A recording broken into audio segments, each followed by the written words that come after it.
नमस्कार मित्रों, मैं हूं ज्योतिष गुरु आचार्य कौशलेंद्र पांडे और आप देख रहे हैं हमारा खास कार्यक्रम। आज हम जो बात करने वाले हैं ये हरिशयनी एकादशी के बारे में बात करने वाले हैं। इस वर्ष 2023 में हरिशयनी एकादशी 28 जून से शुरू होकर के 29 जून उदया तिथि में प्रारंभ हो रही है। मुख्यतः ये हरिशयनी जो एकादशी है ये 29 जून को ही मानी जाएगी।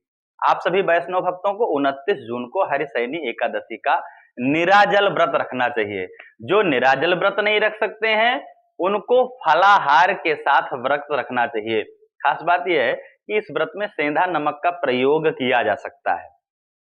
अगर सामर्थ्य हो तो निराजल रहें, उससे भी अगर सामर्थ्य नहीं हो तो जल पीकर रहें, और भी अगर सामर्थ्य नहीं है तो फलाहार रह करके भी इस व्रत को कर सकते हैं। जो बालक, वृद्ध और रोगी हैं जिनके लिए व्रत का कोई नियम नहीं है, वो भी इस व्रत को केवल और केवल मात्र चावल का प्रयोग न करें, यानी भात न खाएं और इस व्रत को अपना पूरा कर सकते हैं। हरिशयनी एकादशी खास वैष्णव के लिए हो जाती है। यहीं से हरिशयनी एकादशी से ही हिंदू धर्म की सारी सनातन जो लगन हैं, लग्न मुहूर्त जो होते हैं वो समाप्त हो जाते हैं। हरिशयनी एकादशी से ही हम लोग चातुर्मास्य मानते हैं। चातुर्मास्य मतलब बरसात के 4 महीने। इस बरसात के 4 महीने में कोई भी लग्न, शुभ मुहूर्त यानी शादी, विवाह, मुंडन, गृह प्रवेश इत्यादि हम लोग नहीं करते हैं। कुछ लोग सावन को भगवान शंकर जी को प्रधान मान करके गृह प्रवेश कर लेते हैं। मुख्यतः अगर गृह प्रवेश के मुहूर्त की बात की जाए तो इधर 4 महीने नहीं होने वाले हैं, और ये हर वर्ष 4 महीने होता था। इस वर्ष तो अधिक मास लग रहा है, जिसको हम लोग पुरुषोत्तम मास, मल मास, खर मास इत्यादि कई जगहों पर ये लोक रीतों के अनुसार अपने अपने भाषाओं में लोग प्रयोग करते हैं। मुख्यतः इसका नाम होता है अधिक मास। हर 3 वर्ष पर एक बार आता है।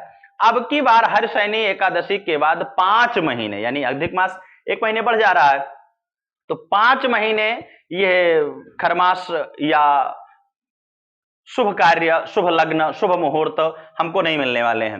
नवंबर में कुछ हल्के फुल्के एक आध मुहूर्त मिलेंगे 29 जून के बाद शादी विवाह के, और उसके बाद सीधे हमको दिसंबर में 2-4 दिन मिलेंगे। इधर मुहूर्त की रहेगी कुछ कमियां देखी गई हैं।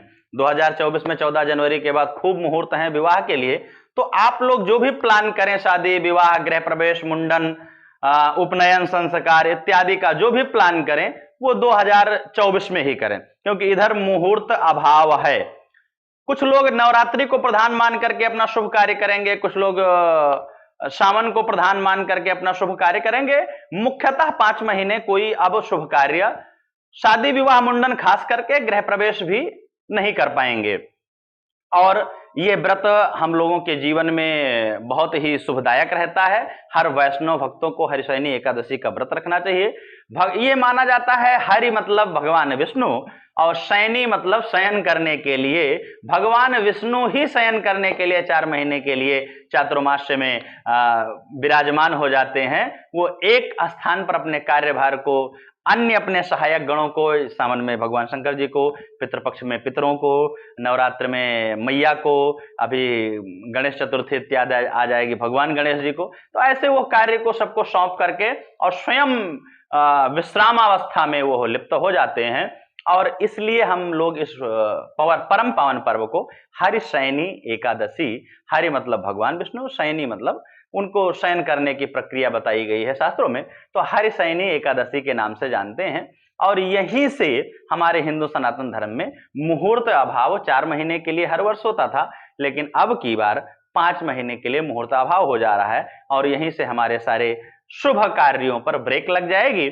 और इस प्रकार जब हम आप 2024 14 जनवरी के बाद खूब हैं, 23 में भी नवंबर लास्ट और दिसंबर के 15 दिन में कुछ मुहूर्त शादियों के हैं, लेकिन वो बहुत शुद्ध नहीं माने गए हैं। तो आप लोगों का जो भी प्लान हो, शादी विवाह, मुंडन, उपनयन, उपनयन मतलब जनेऊ इत्यादि का जो भी संस्कार का प्लान हो, वो 2024 या तो लेकर जाइए, या तो कुछ वेट करना पड़ेगा। और कुछ लोग, हमने जैसा कि बताया भी पूर्व में भी, कुछ लोग सावन को भगवान शंकर को प्रधान मान करके, और कुछ लोग नवरात्रि में मैया दुर्गा को प्रधान मान करके अपने शुभ कार्य को यथावत संपन्न करेंगे। तो आप सभी को पुनः हरिशयनी एकादशी की खूब ढेर सारी शुभकामनाएं, बधाई।